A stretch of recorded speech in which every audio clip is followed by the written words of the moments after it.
Bismillahirrahmanirrahim. Assalamualaikum warahmatullahi wabarakatuh. Apa khabar para pelajar? Hari ini kita akan membicarakan tentang ciri-ciri ekonomi tradisional di tanah Melayu. Kita nak melihat bagaimana bentuk ataupun corak ekonomi tradisional sebelum campur tangan British. Ini sebelum kedatangan kuasa barat ataupun sebelum 1874. Jadi ada beberapa perkara penting yang kita kaitkan dengan ekonomi tradisional ini, sama ada dari segi jenis kegiatan ekonomi yang dijalankan, sama ada jenis tanaman, jenis ternakan, ataupun dari segi peralatan, dari segi kaedah pertanian, dari segi pendapatan dan juga hasil daripada kegiatan pertanian itu. Semua itu adalah ciri-ciri penting yang boleh kita bicarakan. Jadi teruskan bersama saya untuk memahami apakah sebenarnya ciri-ciri ekonomi tradisional di tanah Melayu sebelum kedatangan ataupun sebelum campur tangan ataupun sebelum 1874.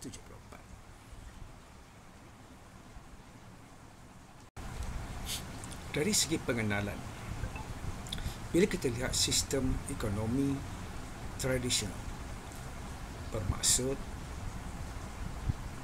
satu sistem ekonomi yang berlainan dengan sistem yang dibawa oleh British, itu ekonomi komersial.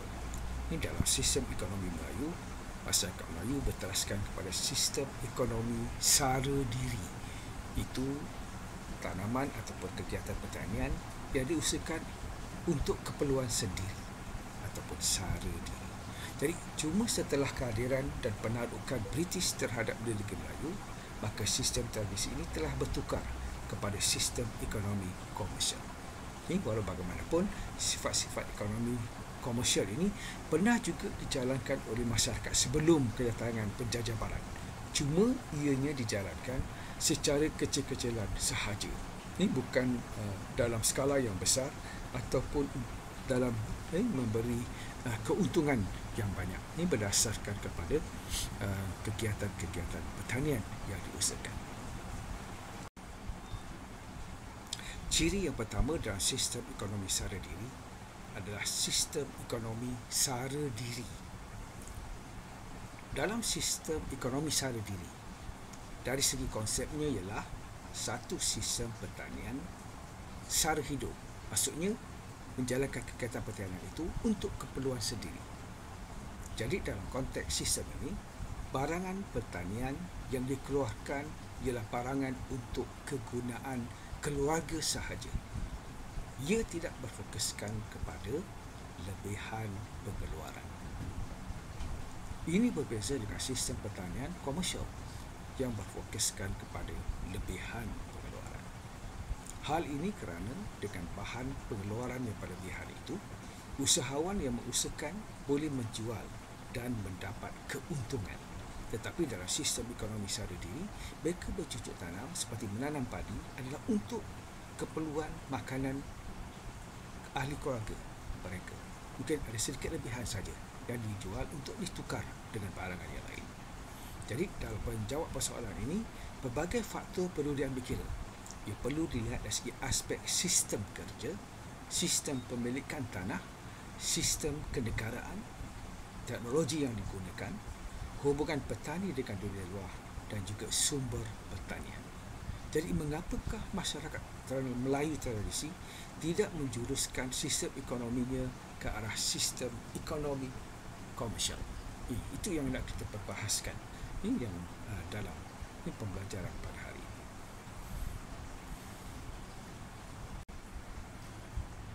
Dalam sistem ekonomi tradisional yang bersifat sara diri, pertama kita perlu lihat dari segi aspek sistem kerja. Dalam sistem ekonomi sara diri, itu sistem ekonomi tradisional, ciri yang penting adalah dari segi sistem kerja. Petani yang mengusahakan pekerja ataupun menggerakkan sesuatu kerja, pertanian berasaskan sistem kekeluargaan. Jadi dalam sistem kerja itu, tenaga kerjanya adalah ahli keluarga. Itu yang dimaksudkan. Ia tidak melibatkan orang lain. Dengan kata lain, mereka boleh mengusahakan tanah mereka atau tanah tuan mereka dengan keluarga mereka saja. Jadi dalam sistem ini, sebuah keluarga mengusahakan pertanian mereka sahaja. Mereka tidak melibatkan orang lain. Jadi sebagai kesan daripada konsep ini, mereka tidak memerlu memikirkan untuk membayar upah kepada orang lain. Jadi melalui cara ini, mereka sekadar cukup berpuas hati dengan keperluan untuk memenuhi keperluan keluarga dari segi bekalan makanan, bahan makanan dan sebagainya. Oleh itu, konsep lebihan untuk mencari keuntungan tidak pernah difikirkan. Ini seperti mana yang dikatakan oleh Ahmad Jidko 1981 dan Ishak Sari tahun 1991. Jadi dalam sistem ekonomi ataupun ciri ekonomi tradisional yang bersifat sadar diri itu, pertama dari segi aspek sistem kerja. Kerja yang diusahakan, pertanian yang dijalankan itu bergantung kepada tenaga kerjanya adalah ahli keluarga. Jadi tidak timbul isu upah ataupun kos yang perlu ditanggung dari segi tenaga kerja untuk mengusahakan sesuatu kegiatan pertanian. Dalam sistem ekonomi tradisional, ciri yang kedua ialah cara sistem pemilikan tanah. Maksudnya dari segi sistem pemilikan tanah. Dalam sistem pentadbiran Melayu tradisional, sistem pemilikan tanah berpusatkan kepada sultan. Jadi hal ini berasaskan kepada pendapat Maxwell yang menggabungkan kekuasaan raja dalam sistem Hindu yang digunakan pakai oleh Kesultanan Melayu yang memiliki konsep pemilikan tanah. Tanah adalah milik sultan, milik raja yang memerintah. Jadi dalam hal ini Maxwell mengatakan bahawa raja mempunyai hak dalam semua wilayah jajahannya. Hak-hak tersebut adalah seperti hak kekuasaan tanah, hak cukai, hak hasil bijian ataupun tanaman, dan hak untuk membahagikan tanah yang belum diterokai. Jadi kesimpulan daripada itu, para petani hanya boleh mengerjakan tanah jika mereka membayar sebahagian daripada hasil keluarannya. Yang itulah yang dikatakan cukai. Jadi biasanya 1/10 daripada hasil pertanian itu dikenakan cukai. Dengan hak ini, para petani memikirkan apakah mereka berkesanggupan untuk membayarnya. Hal ini kerana jika mereka tidak dapat melunaskan bayaran tersebut, kemungkinan mereka akan menjadi hamba berhutang. Ini adalah antara perkara yang berlaku dalam sistem ekonomi yang bersifat tradisional berasaskan kepada pemilikan tanah sebelum penjajahan ataupun sebelum kedatangan kuasa baru.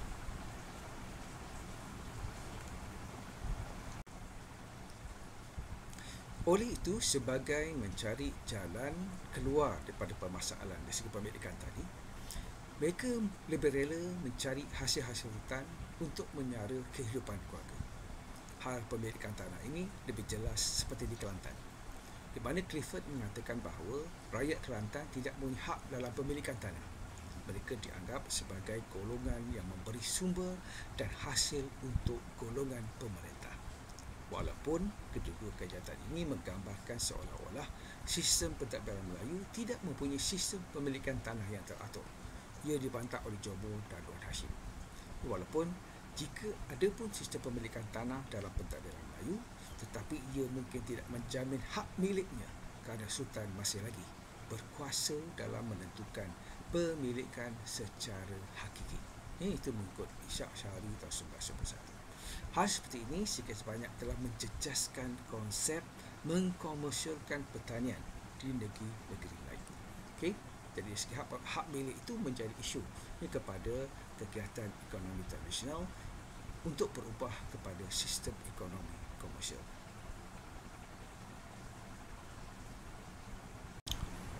Dalam sistem ekonomi tradisional ataupun yang dipanggil sistem sadar ini, ciri yang penting dikaitkan dengan sistem serah dan kerah.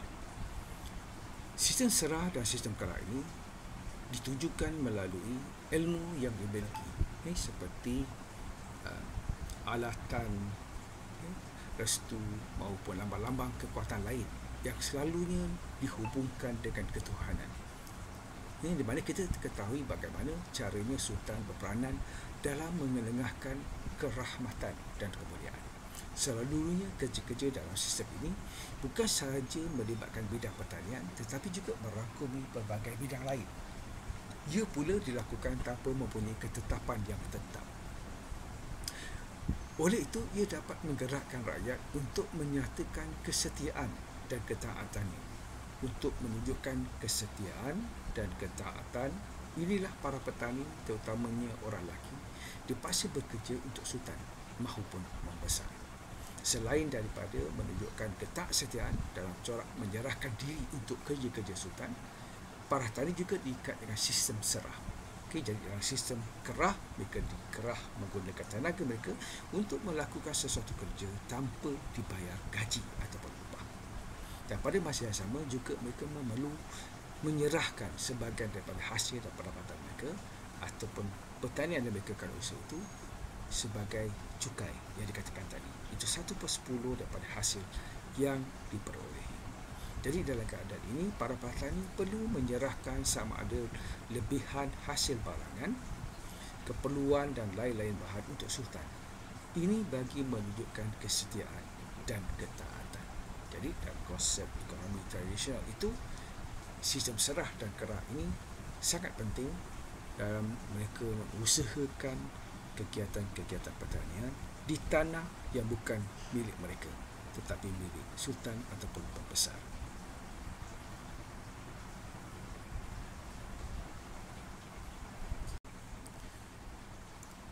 Satu lagi ciri penting dalam sistem ekonomi tradisional adalah teknologi yang lama yang digunakan ini dalam usaha untuk memajukan ataupun menjalankan sesuatu kegiatan pertanian. Rata-rata petani yang mengusahakan tanah pertanian masih menggunakan teknologi pertanian yang lama ataupun kuno. Dengan keadaan sistem kenegaraan yang diamalkan serta teknologi yang digunakan, sebenarnya ia tidak menjanjikan satu pulangan yang menguntungkan. Di mana mereka masih menggunakan tulang empat kerat dengan peralatan seperti cangkul, parang, penyabit dan juga penajam. Walau bagaimanapun, masih ada petani yang tidak mempunyai alatan yang mencukupi. Seperti kata Ishak Syari tahun 1991, ada petani yang tidak mempunyai kerbau untuk membajak tanah. Jika tidak mempunyai peralatan yang mencukupi, bagaimanakah para petani hendak mengubah teknologi pertanian ke arah sistem komersial? Keadaan ini sama juga berlaku kepada para petani di England sebelum wujudnya zaman revolusi pertanian, di mana para petani di sana mengamalkan aspek yang diamalkan seperti mana di tanah Melayu. Jadi, hanya apabila ada gerakan dalam menggerakkan revolusi pertanian, maka wujudlah satu bentuk pemikiran pertanian ke arah sistem komersial, yang membawa kepada perubahan dari segi teknologi. Satu lagi ciri penting dalam sistem ekonomi tradisional adalah kurangnya ilmu pengetahuan. Keterbatasan hubungan antara petani dengan dunia luar boleh menyumbang kepada kemampuan petani itu untuk mengubah kaedah ataupun cara ataupun corak pertanian yang mereka usahakan. Sebab itulah kalau dilihat daripada aktiviti kerja yang dijalankan oleh masyarakat Melayu, sebahagian besarnya adalah berteraskan kepada sektor pertanian. Biasanya hubungan dagang hanya dilakukan oleh para pembesar dengan tidak memberi peluang kepada petani untuk menjalankan urusan perdagangan. Mereka tidak dapat melihat peluang-peluang yang ada dalam aspek perdagangan.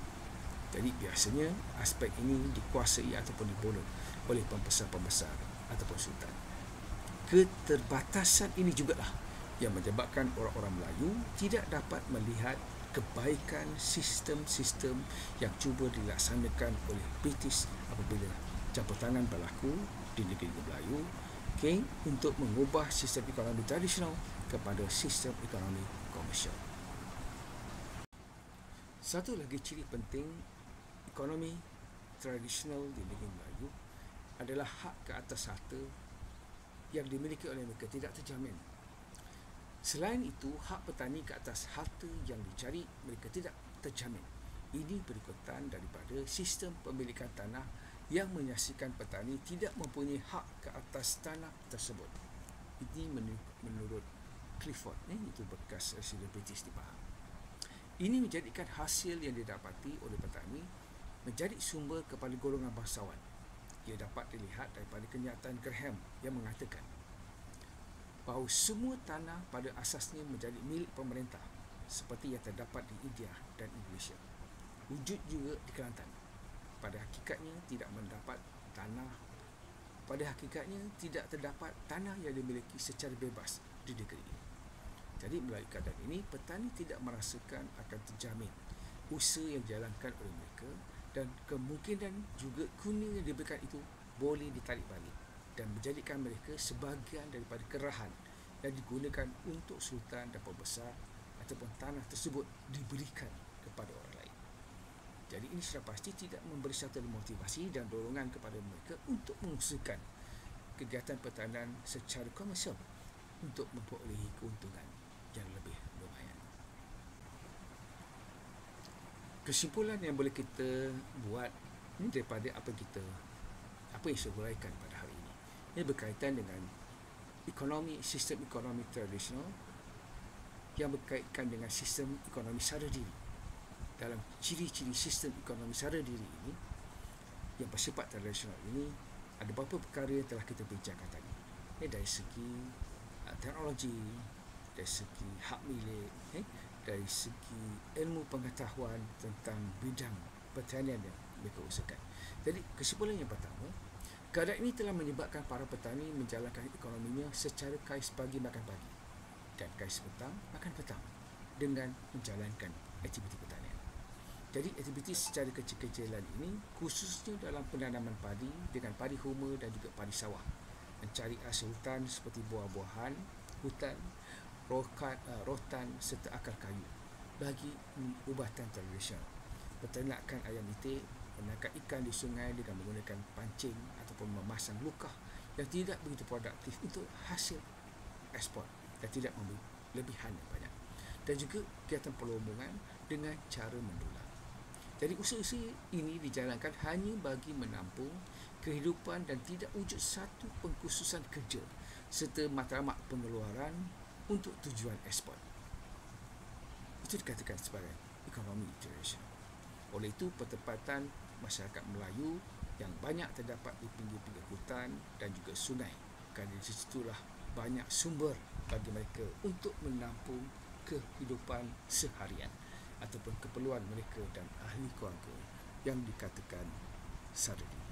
Jadi ciri-ciri pertanian sara diri itu melalui ekonomi tradisional ini sama ada dalam bidang pertanian, dalam bidang perlombongan dan juga kegiatan-kegiatan ekonomi yang lain adalah lebih kepada sifat sara diri. Ini untuk menampung keperluan keluarga dalam masyarakat Melayu tradisional pada masa itu. Jadi teruskan bersama saya dan siri-siri yang lain untuk memahami sesuatu topik itu dengan lebih luas dan lebih terbuka dalam kita membicarakan, menghurai dan menjawab sesuatu soalan berdasarkan kepada kehendak soalan. Jadi beberapa perkara atau bahan yang kita akan bincangkan itu pelajar boleh gunakan isi-isi yang bersesuaian untuk menjawab soalan. Kena faham, kita kena jawab kehendak soalan, bukan kita jawab apa yang kita tahu. Teruskan bersama saya